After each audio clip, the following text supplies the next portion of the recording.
মাননীয় প্রধান উপদেষ্টার এই ঘোষণাপত্র ছিল একটি অপূর্ণাঙ্গ বিবৃতির মতো।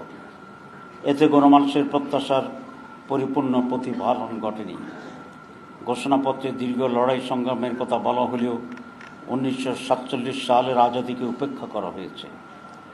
এতে পিলখানা হত্যাকাণ্ড, শাপলা হত্যাকাণ্ড, 28 অক্টোবরের হত্যাকাণ্ডের উল্লেখ নেই। জুলাই গণঅভ্যুত্থানে আলিম ওলামা, মাদ্রাসা শিক্ষক ও ছাত্র, প্রবাসী ও অনলাইন অ্যাক্টিভিস্টদের ভূমিকার কথা উল্লেখ নেই, যা ইতিহাসের প্রতি অবিচার ও অবহেলা ছাড়া আর কিছু নয়। জুলাই অভ্যুত্থানের টার্নিং পয়েন্ট ছিল 9 দফা, যা পরবর্তীতে 1 দফায় রূপান্তরিত হয়েছিল। সেই বিষয়টিও ঘোষণাপত্রে এড়িয়ে যাওয়া হয়েছে। প্রিয় সাংবাদিক বন্ধুগণ, জুলাই গণঅভ্যুত্থানের প্রধান আকাঙ্ক্ষা ছিল রাষ্ট্র সংস্কার। এই জন্য 6টি কমিশন গঠন এবং জাতীয় ঐক্যমত্য কমিশনের সাথে 2 পর্বের 2 মাসের অধিককাল যে কার্যক্রম পরিচালিত হয়েছে এবং 19টি বিষয়ে মৌলিকভাবে ঐক্যমত্যের মাধ্যমে জুলাই সনদ প্রণয়নের সিদ্ধান্ত হয়েছে। অথচ প্রধান উপদেষ্টা কর্তৃক গঠিত জুলাই ঘোষণাপত্রে তার কোনো উল্লেখ নেই। ঘোষণা কখন কিভাবে কার্যকর হবে তা উল্লেখ না করে ঘোষণাকে কিছুটা হলেও গুরুত্বহীন করে ফেলা হয়েছে। পরবর্তী সরকার হাতে বাস্তবায়নের দায়িত্ব দেওয়ায় হাজার হাজার মানুষের আত্মত্যাগ, রক্তের বিনিময়ে অর্জিত জুলাই চেতনা ও আশাকাঙ্ক্ষা ভুলুণ্ঠিত হয়েছে। বাংলাদেশ জামাত ইসলাম গণ অভ্যুত্থান পরবর্তী সময় থেকে দেশে গণতান্ত্রিক শাসন ব্যবস্থা ফিরিয়ে আনা ও ইনসাফ ভিত্তিক দুর্নীতিমুক্ত সমাজ গঠনের লক্ষ্যে সংস্কার, গণহত্যার বিচার ও সুষ্ঠু নির্বাচনের দাবি জানিয়ে আসছে। সরকারের প্রধান উপদেষ্টাগত নির্বাচনের যে টাইমলাইন ছিল, জামাত শর্ত সাপেক্ষে এটাকে সমর্থন দিয়ে আসছে শুরু থেকে। আপনারা জানেন, আমাদের মাননীয় আমির জামাত অনেক আগ থেকেই নির্বাচন সম্পর্কে জামাতের স্ট্যান্ড পরিষ্কার করে বলেছে। বিশেষ করে 16 এপ্রিল 2025 সালে তিনি স্পষ্টভাবে সাংবাদিকদের সামনে ঘোষণা দিয়েছিলেন যে এই নির্বাচন রোজার আগে ফেব্রুয়ারি মাসে হতে পারলেই সবচেয়ে উত্তম হবে। সেই ঘোষণার ধারাবাহিকতায় গতকাল প্রধান উপদেষ্টা ফেব্রুয়ারিতে রোজার আগেই নির্বাচন অনুষ্ঠানের ঘোষণা দিয়েছেন। এটাকে আমরা ইতিবাচকভাবে দেখছি।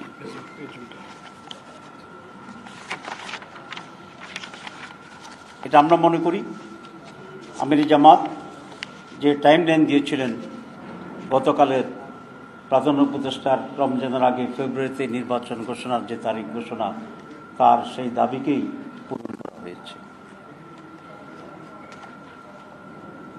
কিন্তু তারিখ ঘোষণার আগে বাংলাদেশের যে রাজনীতি ইতিহাস আছে, সেখানে কতিপয় ট্র্যাডিশন ছিল। সেটা হচ্ছে নির্বাচন তারিখের আগে যিনি সরকার প্রধান থাকেন তিনি মেন স্টেক হোল্ডার প্রধান রাজনৈতিক দলগুলোর সাথে সবসময় মত বিনিময় করে আসছে। এমনকি নির্বাচন কমিশনও বিভিন্ন গুরুত্বপূর্ণ রাজনৈতিক দলগুলোর সাথে নির্বাচন সম্পর্কে আলাপ আলোচনা করার এই ট্রেডিশন ছিল। আমরা আশা করি নির্বাচন কমিশন সেই ট্রেডিশন পূরণ করে রাজনৈতিক দলগুলোর সাথে আলোচনা করবেন।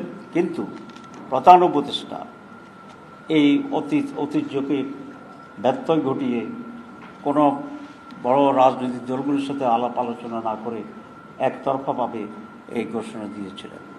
এটা খুবই ভালো হতো তিনি রাজনৈতিক দলগুলোর সাথে আলাপ করে একটা কনফিডেন্সে এনে যদি এই ঘোষণাটি দিতে পারতেন। প্রিয় সাংবাদিক বন্ধুগণ, জামাত ইসলামী একটি নির্বাচনমুখী দল। অতীতের সকল গ্রহণযোগ্য নির্বাচনে জামাত ইসলামের অংশগ্রহণ ও প্রতিনিধিত্ব ছিল, সংসদে প্রতিনিধিত্বও ছিল। সাদেশে জামাত ইসলামী নির্বাচনের প্রস্তুতি চলছে। আমরা লক্ষ্য করছি নির্বাচনের উপযুক্ত যে পরিবেশ থাকার কথা ছিল তা সরকার এখনও নিশ্চিত করতে পারেনি। এই জন্য প্রধান উপদেষ্টা ঘোষিত টাইমলাইন অনুযায়ী অবাধ, সুষ্ঠু, নিরপেক্ষ ও গ্রহণযোগ্য নির্বাচন করার জন্যই জুলাই সনদের ভিত্তিতে আগামী নির্বাচনের ব্যবস্থা গ্রহণ করতে হবে। এ লক্ষ্যে জাতীয় ঐকমত্য কমিশন যে জুলাই সনদ প্রণয়নের প্রস্তুতি নিচ্ছে, বর্তমান অন্তর্বর্তী সরকারকে তার আইনি ভিত্তি দিতে হবে এবং এই সনদের ভিত্তিতেই আগামী নির্বাচন অনুষ্ঠিত হইতে হবে। এর অতীতেও এই ধরনের সিদ্ধান্তের দৃষ্টান্ত আছে, অনেক দৃষ্টান্ত বাংলাদেশে আছে, দেশের বাইরে তো আছে।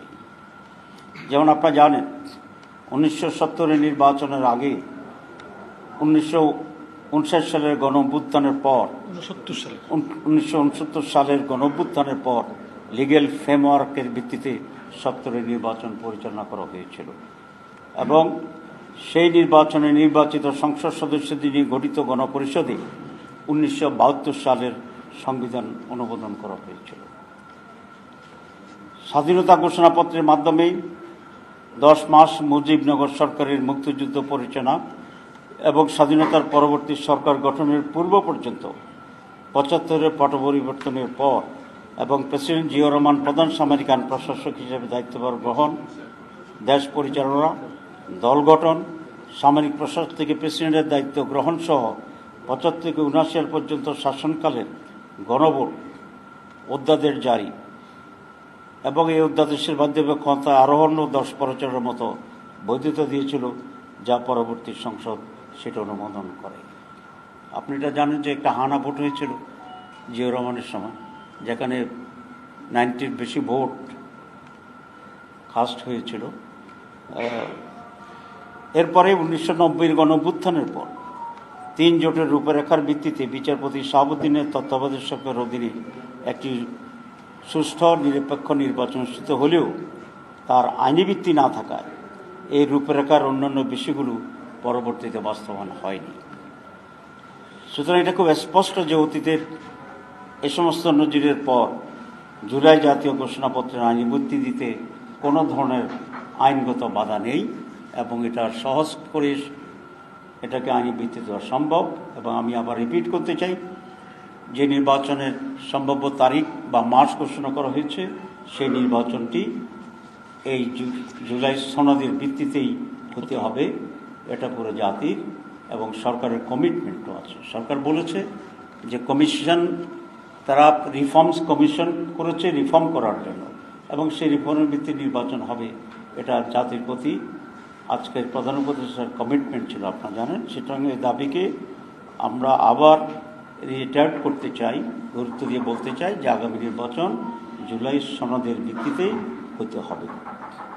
প্রিয় সাংবাদিক বন্ধুগণ, আমাদের আকাঙ্ক্ষা আসন্ন জাতীয় নির্বাচনের তফসিল ঘোষণার পূর্বেই জুলাই জাতীয় সনদ প্রণয়ন দ্রুত সম্পন্ন করে অধ্যাদেশ, এলএফও, লিগ্যাল ফ্রেমওয়ার্ক অথবা গণভোটের মাধ্যমে আইনি ভিত্তি প্রদান করে অন্তর্বর্তী সরকারের সংস্কার কার্যক্রম করা না হলে পূর্ণতা পাবে এবং এটা যদি না হয় তাহলে অন্তর্বর্তী সরকারের কার্যক্রম বিফলে যাবে। তাই সুষ্ঠু, নিরপেক্ষ ও গ্রহণযোগ্য নির্বাচনের লক্ষ্যে রাজনৈতিক দলগুলির জন্য লেভেল প্লেইং ফিল্ড তৈরি করতে হবে। এর সাথে সংশ্লিষ্ট সকল বাহিনী ও সংস্থাকে কার্যকর ভূমিকা নিশ্চিত করতে হবে। সরকার ও প্রশাসনের মধ্যে স্বৈরাচারের দোষদের মুক্ত করতে হবে। নির্বাচন কমিশন সহ প্রশাসনের সকল স্তরে নিরপেক্ষতা নিশ্চিত করতে হবে।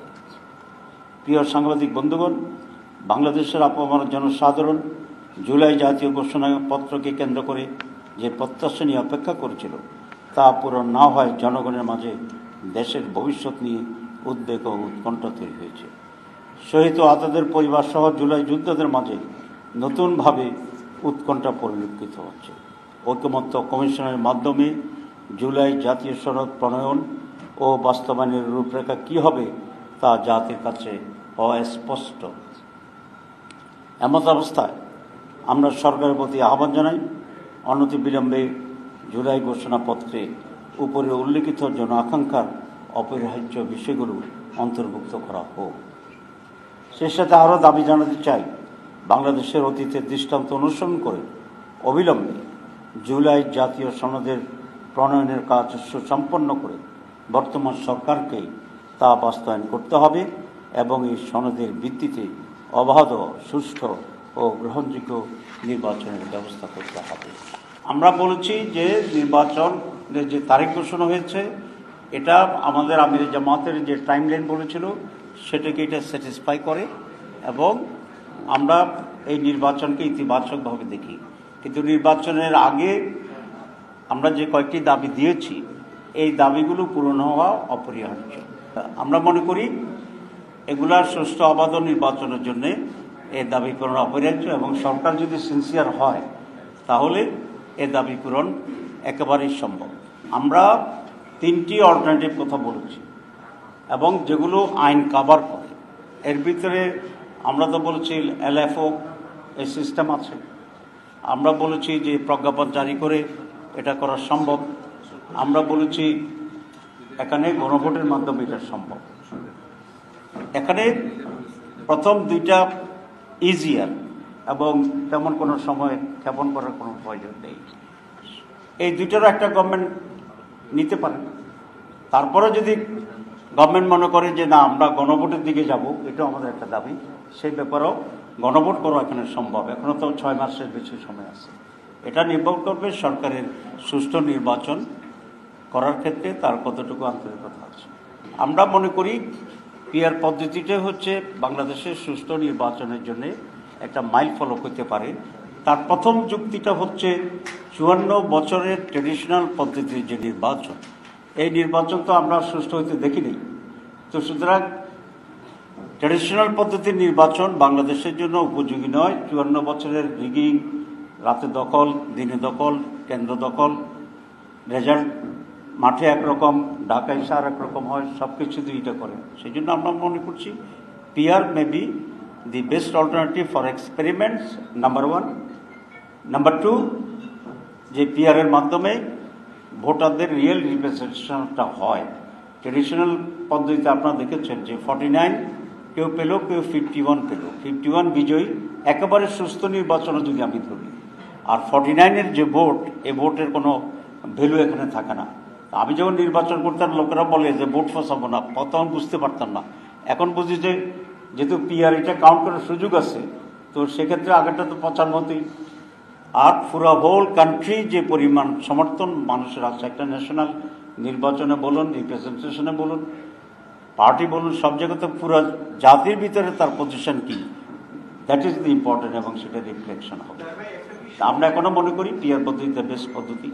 সরকার পরিবর্তন আর জুলাইয়ের বিপ্লব এটা কোয়াইট ডিফারেন্ট। কারণ হচ্ছে 71 সাল যেমন একটা ডিফারেন্ট ইস্যু, জাতির স্বাধীনতার ইস্যু ছিল। 47 সাল যেমন একটা ডিফারেন্ট ছিল, আমাদের জাতিসত্তার বিকাশের যে একটা সুযোগ ছিল। জুলাই এপ্রিলের বিষয়টা কিন্তু প্রায় তার কাছাকাছি, আমি ইকুয়াল বলতে চাই না, কিন্তু এটাও জাতির জন্য অত্যন্ত গুরুত্বপূর্ণ। তো সেই জন্য আমরা এই দাবি করছি। কিন্তু সব সরকার পরিবর্তন হইলে কোনো ঘটনাকে উঠে দিলে সেটা তো একরকম না।